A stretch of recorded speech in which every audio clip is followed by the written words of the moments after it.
आइए मित्रों, class 10th के chemical reaction and equation chapter के 5वें पार्ट का आज हम लोग वीडियो देखते हैं। 5वें पार्ट में हमने लिया है विभिन्न प्रकार की रासायनिक अभिक्रियाएं, और ये रासायनिक अभिक्रियाएं यानी chemical reactions. What are chemical reactions? Then ऐसी क्रियाएं जिनमें पदार्थों के संगठन यानी कंपोजिशन, गुण, प्रॉपर्टीज तथा स्ट्रक्चर में परिवर्तन होता है, रासायनिक अभिक्रियाएं कहलाती हैं। तो हम सब समझ गए, केमिकल रिएक्शंस में पदार्थ के 3 परिवर्तन पदार्थ में होते हैं, that is composition, properties and there structure. अब रासायनिक अभिक्रियाओं को अगर हम ध्यान से देखें तो लगता है कि रासायनिक अभिक्रियाएं 2 प्रकार की हो सकती हैं, अर्थात 2 प्रकार के परिवर्तन उनमें होते हैं। कोई भी पदार्थ जब रासायनिक क्रिया करता है तो उसमें 2 प्रकार के परिवर्तन हो सकते हैं। पहला, उसके नाभिक में परिवर्तन होगा, परमाणु के नाभिक में परिवर्तन होगा। अगर नाभिक में परिवर्तन होता है तो इसको नाभिकीय अभिक्रियाएं कहते हैं, न्यूक्लियर रिएक्शंस कहते हैं। और ये जो न्यूक्लियर रिएक्शंस हैं ये 2 प्रकार की हो सकती हैं। न्यूक्लियर रिएक्शंस भी 2 प्रकार की हो सकती हैं। पहला जो न्यूक्लियर रिएक्शन है वो न्यूक्लियर फिजन, और दूसरा जो न्यूक्लियर रिएक्शन है वो न्यूक्लियर फ्यूजन, नाभिकीय संलयन और नाभिकीय विखंडन। तो इसको क्रियाओं को हम लोगों ने पढ़ा होगा या आगे चैप्टर में पढ़ेंगे। दूसरा पॉइंट जो हमारा है, दूसरा जो प्रकार परिवर्तन होता है पदार्थ में, वो परमाणु के इलेक्ट्रॉनों की अदला बदली हो जाती है। परमाणु के इलेक्ट्रॉनों की अदला बदली होती है और इसमें नाभिक भाग नहीं लेता, बल्कि रासायनिक रूप से केवल इलेक्ट्रॉन भाग लेते हैं। और ऐसी सभी क्रियाएं जिसमें इलेक्ट्रॉन भाग लेते हैं, इन्हीं को ही सामान्यतः हम केमिकल रिएक्शंस या रासायनिक अभिक्रियाएं कहते हैं। ये रासायनिक अभिक्रियाएं कई प्रकार की हो सकती हैं। वैसे तो कुल 130 प्रकार की लगभग रासायनिक अभिक्रियाएं हैं, परंतु हमारे जो कोर्स में क्लास 10th के कोर्स में है, जो हमने इसमें चैप्टर में लिया है, वो कुल 10 प्रकार की रासायनिक अभिक्रियाओं को लिया है। पहला है एडिशन और कॉम्बिनेशन रिएक्शंस, जिसको हम योगात्मक या संयोजन अभिक्रिया कहते हैं। दूसरा है डीकम्पोजिशन रिएक्शन, जिसे अपघटन अभिक्रिया कहते हैं। और तीसरा है डिसोसिएशन रिएक्शन, जिसे वियोजन अभिक्रिया कहते हैं। चौथा है डिस्प्लेसमेंट और सब्स्टिट्यूशन रिएक्शन, इसे विस्थापन या प्रतिस्थापन अभिक्रिया कहते हैं। चौथा है डबल डिस्प्लेसमेंट, और यहाँ OR होगा, ये मिस्प्रिंग हुई है, ORR होगा। डबल डिस्प्लेसमेंट रिएक्शन, जिसे द्विविस्थापन या उभयवर्ण अभिक्रिया कहते हैं। छठा है एक्सोथर्मिक एंड एंडोथर्मिक रिएक्शंस, जिसे ऊष्माक्षेपी और ऊष्माशोषी अभिक्रिया कहते हैं। सातवां न्यूट्रलाइजेशन रिएक्शन, जिसे उदासीनीकरण क्रिया कहते हैं। आठवां है प्रेसिपिटेशन रिएक्शन, जिसे अवक्षेपण अभिक्रिया कहते हैं। नौवां है ऑक्सीडेशन रिएक्शन, जिसे ऑक्सीकरण या उपचयन अभिक्रिया कहते हैं। और 10वां है रिडक्शन रिएक्शन, जिसे हम अपचयन अभिक्रिया के नाम से जानते हैं। आइए अब एक एक रिएक्शन की व्याख्या करते हैं। समझ में आ रहा है ना सबके? ठीक प्रकार से कंसंट्रेशन बनाए रखिए, और जब हमारा वीडियो आपको ठीक प्रकार समझ में आ जाता है तो अपने मित्रों को भी आप कहिए कि वो भी इसे देखें, क्योंकि वीडियो का लाभ जितने लोगों को मिलेगा उतना ही अच्छा रहेगा। तो अपने मित्रों से भी कहिए कि वो भी देखें, हमारे चैनल को सब्सक्राइब करें और आने वाले वीडियोज का इंतजार करें। तो आइए आगे बढ़ते हैं। पहला रिएक्शन है कॉम्बिनेशन या एडिशन रिएक्शन, जिसे हम संयोजन या योगात्मक अभिक्रिया कहते हैं। वह रासायनिक अभिक्रिया जिसमें 2 या 2 से अधिक पदार्थ संयोग करके केवल एक नया पदार्थ बनाते हैं। कितना पदार्थ? एक। Only one substance is formed, then this reaction is known as संयोजन या योगात्मक या एडिशन या कॉम्बिनेशन रिएक्शन कहलाता है। इसमें हम देख लें एग्जांपल्स के तौर पर, ये 2H2 plus O2 gives 2H2O। जब 2 अणु हाइड्रोजन को लिया जाता है और एक अणु ऑक्सीजन को लिया जाता है तो 2 अणु जल बनता है। इसमें 2 पदार्थ आपस में क्रिया कर रहे हैं। हाइड्रोजन गैसीय रूप में है, ऑक्सीजन गैसीय रूप में है, जबकि H2O यह द्रव रूप में पाया जाता है। रासायनिक अभिक्रिया को पूर्ण रूप से लिखने के लिए इसमें एडिटिंग ठीक से नहीं हो पाई है। यहाँ H2 के बगल में G लिखना होगा, O2 के बगल में G लिखना होगा और H2O के बगल में L लिखना होगा। L means liquid, G means gas.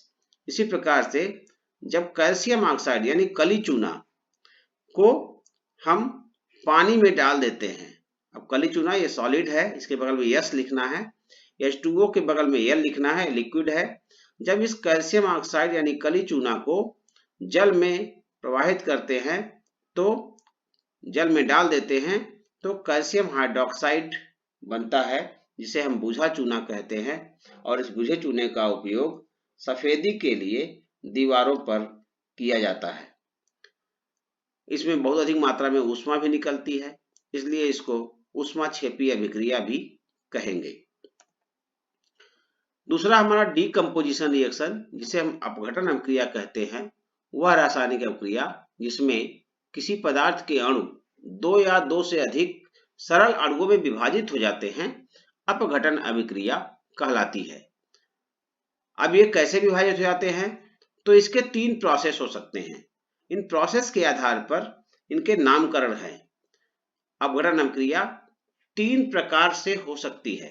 कैसे 3 प्रकार से हो सकती है? पहला है पोटेशियम क्लोरेट को जब हम गर्म करते हैं तो यह अपने पोटेशियम क्लोराइड अवयवी तत्वों, ये यौगिक है पोटेशियम क्लोराइड, और ये ऑक्सीजन, ये 2 प्रकार के यौगिकों में टूट जाता है। ये तीर जो यहाँ पर लगा हुआ है ये गर्म करने की निशानी है, हीट, इसको हम हीट कह सकते हैं। तो पोटेशियम क्लोरेट को जब गर्म करते हैं, ये बड़ा यौगिक है ये, और जब इसको हम गर्म करते हैं तो ये पोटेशियम क्लोराइड बनाता है और ऑक्सीजन बनाता है। यहाँ पर पोटेशियम क्लोराइड सॉलिड है और पोटेशियम क्लोराइड जो है ये लिक्विड है और ये गैस है। रासायनिक समीकरणों को ठीक प्रकार से लिखने के लिए उनके बगल में उनकी अवस्थाओं का भी वर्णन कोष्ठक में कर देना चाहिए। दूसरा, इस प्रकार की अभिक्रिया को, ये जो कि ऊष्मा देने पर हो रही है, इसको हम ऊष्मीय अपघटन कहते हैं। दूसरा रिएक्शन हमने लिया 2H2O, जब इसमें विद्युत धारा प्रवाहित करते हैं, इलेक्ट्रिक को डालते हैं, तो ये 2H2 यानी हाइड्रोजन गैस और ऑक्सीजन गैस में कन्वर्ट हो जाती है। इस प्रकार से जल को विद्युत धारा के द्वारा 2 भागों में तोड़ा जाता है, हाइड्रोजन और ऑक्सीजन। यह क्रिया चूंकि विद्युत धारा की उपस्थिति में होती है, इस कारण से इसको इलेक्ट्रोलिसिस, विद्युत अपघटन के नाम से जाना जाता है। तीसरा रिएक्शन है 2AgCl, सिल्वर क्लोराइड को जब सूर्य के प्रकाश में रख देते हैं, सनलाइट में रख देते हैं, तो अपने आप यह सिल्वर और क्लोरीन 2 प्रकार के यौगिकों में टूट जाता है। और यह क्रिया चूंकि सूर्य के प्रकाश की उपस्थिति में होती है, इसलिए इसको हम फोटो इलेक्ट्रोलिसिस कहते हैं। तो 3 प्रकार की क्रिया हो गई, ये ऊष्मीय अपघटन, ये विद्युत अपघटन और ये सूर्य के प्रकाश में अपघटन क्रिया संपन्न हो गई। मित्रों, तीसरा रिएक्शन है वियोजन अभिक्रिया। यह वियोजन अभिक्रिया क्या है? वह रासायनिक अभिक्रिया जिसमें किसी पदार्थ के अणु किसी विशेष परिस्थिति में 2 या 2 से अधिक सरल अणुओं में विभाजित हो जाते हैं, परंतु परिस्थिति वापस आते ही पुनः मूल पदार्थ प्राप्त हो जाता है।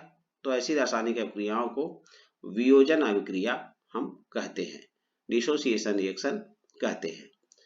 अब इसमें क्या परिस्थितियां हो सकती हैं? परिस्थितियां उसी प्रकार से 3 प्रकार की परिस्थितियां हो सकती हैं, हीट करने पर, विद्युत धारा प्रवाहित करने पर और सूर्य के प्रकाश की उपस्थिति में।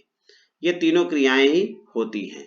देखिए, वियोजन और अपघटन दोनों ही रासायनिक अभिक्रियाएं एक हैं, लेकिन वियोजन में और अपघटन में थोड़ा सा अंतर है। समानता क्या है दोनों में? समानता यह है कि दोनों में एक बड़ा पदार्थ 2 या 2 से अधिक पदार्थों में टूट जाता है। आइए उदाहरण देखते हैं। जब फास्फोरस पेंटाक्लोराइड को हम हीट करते हैं, गर्म करते हैं, तो यह फास्फोरस ट्राइक्लोराइड और क्लोरीन में कन्वर्ट हो जाता है। जब अमोनियम क्लोराइड यानी नौसादर को गर्म करते हैं तो यह अमोनिया और हाइड्रोक्लोरिक अम्ल में टूट जाता है, और इसी प्रकार से जब हाइड्रोजन आयोडाइड को गर्म किया जाता है तो यह हाइड्रोजन गैस और आयोडीन गैस में कन्वर्ट हो जाती है। क्या समानताएं हैं? देखिए, अपघटन अभिक्रियाएं केवल एक दिशा में होती हैं, लेकिन अभिक्रिया एक दिशा में होने के कारण इसको हम अनुत्क्रमणीय अभिक्रिया यानी इरिवर्जिबल रिएक्शन भी कहते हैं। आपके पाठ्यक्रम में रिवर्जिबल एंड इरिवर्जिबल रिएक्शन है, मैंने उसको अलग से नहीं लिया है, इसी में एग्जाम्पल दे रहा हूं, इसको आप अपने अनुसार परिभाषा बना करके लिख लेंगे। ऐसी रासायनिक अभिक्रियाएं जो केवल एक दिशा में होती हैं अनुत्क्रमणीय अभिक्रियाएं कहलाती हैं, और ऐसी रासायनिक अभिक्रियाएं जो दोनों दिशाओं में होती हैं, अग्र और विपरीत दोनों दिशाओं में होती हैं, उनको हम उत्क्रमणीय अभिक्रिया कहते हैं, रिवर्जिबल रिएक्शन कहते हैं। वियोजन एक रिवर्जिबल रिएक्शन है, जबकि अपघटन ये इरिवर्जिबल रिएक्शन है। ये दोनों में बहुत बड़ा अंतर है। अपघटन तथा वियोजन अभिक्रिया दोनों भी प्रकार की अभिक्रियाओं के लिए तीन परिस्थितियां हो सकती हैं, by heat, bye electricity and bye sunlight. जब हीट की उपस्थिति में यह क्रिया होती है तो उसको हम ऊष्मीय अपघटन या ऊष्मीय वियोजन कहते हैं। जब इलेक्ट्रिक की उपस्थिति में होती है, इलेक्ट्रिसिटी की उपस्थिति में होती है, तो इसे हम विद्युत अपघटन या विद्युत वियोजन कहते हैं। और जब सनलाइट की उपस्थिति में होती है तो इसे प्रकाश अपघटन या प्रकाश वियोजन के नाम से जानते हैं। तो विद्युत वियोजन, विद्युत अपघटन, ऊष्मीय अपघटन, ऊष्मीय वियोजन, विद्युत अपघटन, विद्युत वियोजन, और प्रकाश अपघटन और प्रकाश वियोजन, इस प्रकार से परिस्थितियों की उपस्थिति के आधार पर इन रासायनिक अभिक्रियाओं के तीन प्रकार के नाम आ गए हैं। चौथी रासायनिक अभिक्रिया हमारी है डिस्प्लेसमेंट और सब्स्टिट्यूशन रिएक्शन। विस्थापन अभिक्रिया को ही प्रतिस्थापन अभिक्रिया भी कहते हैं। वह रासायनिक अभिक्रिया जिसमें किसी यौगिक के एक परमाणु या परमाणुओं के समूह के स्थान पर परमाणुओं के समूह को मूलक कहते हैं। जैसे NH4+, CO3-, यह कक्षा 9 में आपने पढ़ा होगा, के स्थान पर, यह मूलक के स्थान पर अन्य परमाणु या परमाणुओं का समूह यानी मूलक जुड़ जाता है, तो इसे हम विस्थापन या प्रतिस्थापन अभिक्रिया कहते हैं।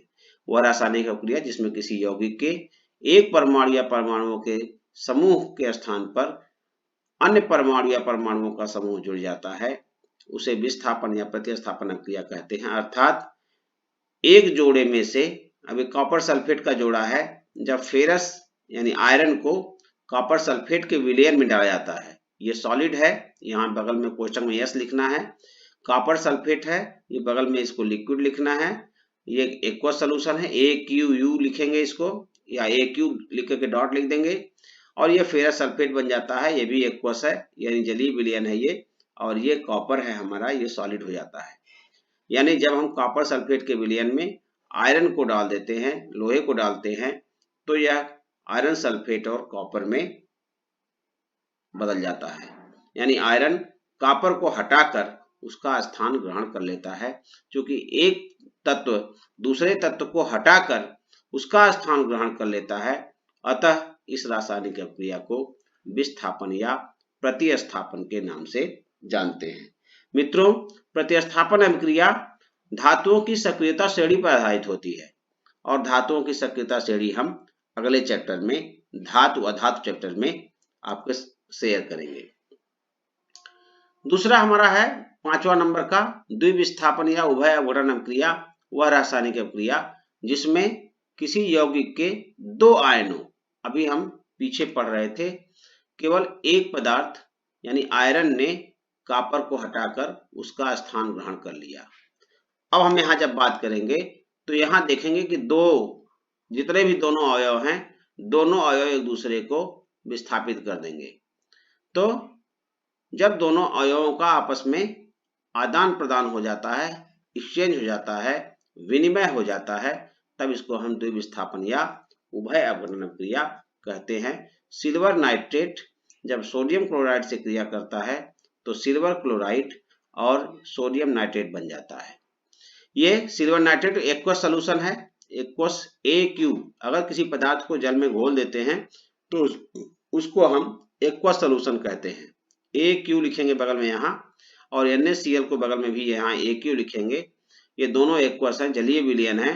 जब इन दोनों को दूसरों को मिलाया जाता है एक दूसरे के साथ तो सिल्वर क्लोराइड बन जाता है, और यह सिल्वर क्लोराइड हमारा अवक्षेप के रूप में प्राप्त होता है। इसलिए इसके नीचे यहाँ तीर लगा हुआ है। तीर का मतलब है यह अवक्षेप के रूप में प्राप्त होता है। और सोडियम नाइट्रेट ये सॉलिड के रूप में हमको प्राप्त जाता है, या इसको हम एक्वस लिख सकते हैं। तो यहाँ एक्वस सोल्यूशन प्राप्त होता है, और इस कारण से चूंकि इसमें सिल्वर और सोडियम, सिल्वर के साथ क्लोरीन चला गया सोडियम का, और सोडियम के साथ सिल्वर नाइट्रेट का नाइट्रेट चला गया, तो इस प्रकार से दोनों ही प्रकार के आयनों की अदला बदली हुई है। इस कारण ऐसी अभिक्रियाओं को द्विविस्थापन या अपघटन अभिक्रिया के नाम से जानते हैं। एक अगली अभिक्रिया हमारी है ऊष्माक्षेपी और ऊष्माशोषी, एक्सोथर्मिक एंड एंडोथर्मिक रिएक्शंस। मित्रों, जब किसी रासायनिक अभिक्रिया में ऊष्मा देने पर कार्य होता है, देखिए यहाँ N2+O2, इसको जब 42 किलो कैलोरी ऊष्मा दी जाती है तो यह NO में बदल जाता है।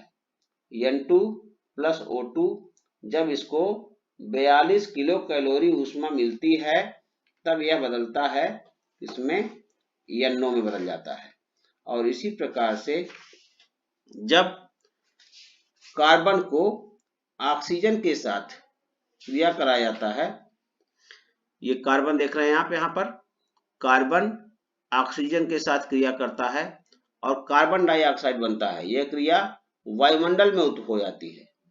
तब इस क्रिया में 94 किलो कैलोरी ऊष्मा मुक्त होती है, और यही ऊष्मा जो 94 किलो कैलोरी ऊष्मा मुक्त होती है, बार बार आप कहते हैं क्या ग्लोबल वार्मिंग हो रहा है। तो मित्रों, कार्बन डाइऑक्साइड बनने से ग्लोबल वार्मिंग क्यों होता है? क्योंकि कार्बन यानी ये ग्रेफाइट है, जब ग्रेफाइट को ऑक्सीजन की उपस्थिति में जलाया जाता है तो ये कार्बन डाइऑक्साइड बनाती है, और इसमें 94 किलो कैलोरी ऊष्मा उत्पन्न होती है। इसीलिए कार्बन डाइऑक्साइड को एक गर्म गैस के नाम से जाना जाता है। क्या जाना जाता है? गर्म गैस के नाम से जाना जाता है। और इसीलिए कहा जाता है कि जब कार्बन डाइऑक्साइड बनती है तो यह वायुमंडल का ताप बढ़ा देती है, अर्थात यह एक वायुमंडल का ताप बढ़ाने वाली गैस है, जिसके कारण से ग्लोबल वार्मिंग हो रही है। बार बार जो शिखर सम्मेलन होते हैं उसमें कहा जाता है कि विकसित देश कार्बन डाइऑक्साइड उत्सर्जन की क्रिया को कम करेंगे। क्यों कम करेंगे? क्योंकि अगर नहीं कम करेंगे तो यह तापमान धीरे धीरे बढ़ता रहेगा और विश्व का तापमान बढ़ जाएगा। दूसरा हमने आपको बताया था अभी, नाइट्रोजन जब ऑक्सीजन के साथ क्रिया कराया जाता है तो नाइट्रिक ऑक्साइड बन जाता है, 2NO। नाइट्रिक ऑक्साइड बनने की क्रिया में 42 किलो कैलोरी ऊष्मा वायुमंडल से ली जाती है, इसलिए इस रासायनिक अभिक्रिया को ऊष्माशोषी अभिक्रिया के नाम से जानते हैं। अगला न्यूट्रलाइजेशन रिएक्शन अर्थात उदासीनीकरण अभिक्रिया। यह क्रिया इस क्रिया का विस्तृत अध्ययन हम लोग अम्ल क्षार लवण चैप्टर में भी करेंगे। यहाँ पर चूंकि पाठ्यक्रम में हमारे दिया गया था, यह उसी चैप्टर का है, लेकिन पाठ्यक्रम में चूंकि दिया गया था इस कारण हमने इसको यहाँ पर ऐड कर लिया है। जब अम्ल और क्षारक की पारस्परिक क्रिया होती है तो लवण तथा जल बनता है। इस अभिक्रिया को उदासीनीकरण अभिक्रिया के नाम से जानते हैं। कितने लोगों को समझ में आ गया भाई? जिनको समझ में आ गया है वो आगे की बात देखें, जिनको नहीं समझ में आया है वो एक बार रिवाइज कर लेंगे, एक बार फिर से इसको देख लेंगे तो आपका पूरा रिवीजन ठीक प्रकार से हो जाएगा।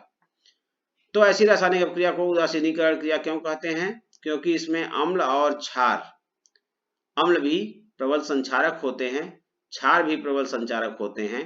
अम्ल और क्षारक दोनों ही प्रबल संचारक हैं, और जब इनसे प्रोडक्ट जो बनता है वह संचारक का गुण रहित होता है, यानी उसमें संचारक का गुण नहीं पाया जाता, इस कारण से कहा जाता है कि ये उदासीनीकरण अभिक्रिया है, क्योंकि ये क्या कर देता है, बनने वाले यौगिक उदासीन होते हैं। एक एग्जांपल लिया हमने, हाइड्रोक्लोरिक अम्ल एक प्रबल अम्ल है, और ये सोडियम हाइड्रोक्साइड के साथ जब क्रिया करता है तो इसको हम सोडियम क्लोराइड प्राप्त करते हैं और जल प्राप्त होता है। यहाँ भी AQ लिखेंगे, ये L लिखेंगे, और यहाँ AQ लिखेंगे, और यहाँ AQ लिखेंगे, या यहाँ L लिख सकते हैं, यहाँ L लिख सकते हैं, यहाँ तो AQ ही लिखना होगा और यहाँ पर आपको L लिखना होगा।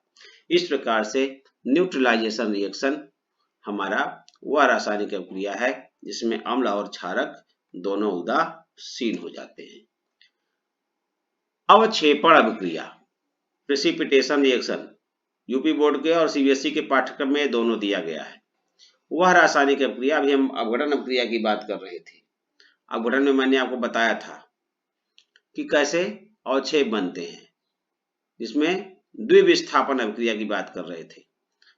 तो वह रासायनिक अभिक्रिया जिसके फलस्वरूप कोई अविलेय पदार्थ उत्पन्न होता है अवक्षेपण अभिक्रिया कहलाती है, तथा प्राप्त अविलेय पदार्थ को अवक्षेप कहते हैं, प्रेसिपिटेट कहते हैं।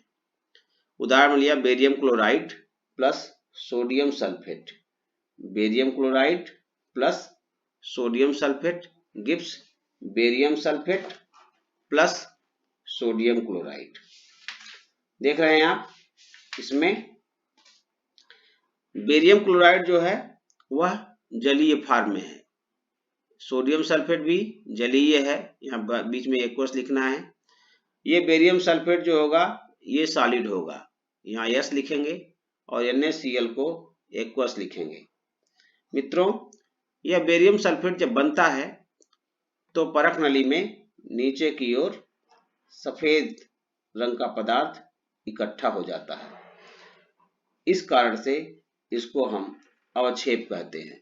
एक बार अवक्षेप की जरा कल्पना कर लेते हैं। हमारे घरों में माताजी दही मथती होंगी, दही मथने पर जो मलाई होगी वो मलाई ऊपर की ओर आ जाती है, वह मलाई भी दही मथने के बाद जो रासायनिक अभिक्रिया हुई उसमें उसके कारण से जो मलाई ऊपर आ गई वह मलाई ही अवक्षेप है। अगर हम मिट्टी को लेकर के पानी में घोलना शुरू कर दें और पानी में थोड़ी देर तक मिट्टी को घोलते हैं, और घोलने के बाद जब हम उसको छोड़ देते हैं तो थोड़ी देर बाद मिट्टी अपने आप नीचे की ओर बैठ जाएगी, तो नीचे की ओर जो मिट्टी बैठ गई वो हमारा प्रेसिपिटेट है, अवक्षेप है। मित्रों, अवक्षेप नीचे भी बैठ सकता है बर्तन में और ऊपर भी आ सकता है, तो इस प्रकार हमको अवक्षेप यानी प्रेसिपिटेट की एक अच्छी कल्पना हमारे दिमाग में रहनी चाहिए। इसी के साथ ये हमारा वीडियो आज का समाप्त होता है।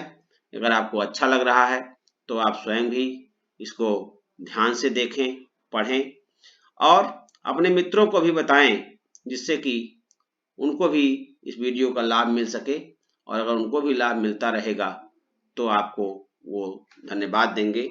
साथ ही हमें भी अच्छा लगेगा कि हमारा वीडियो अधिक से अधिक लोगों के पास पहुंच रहा है।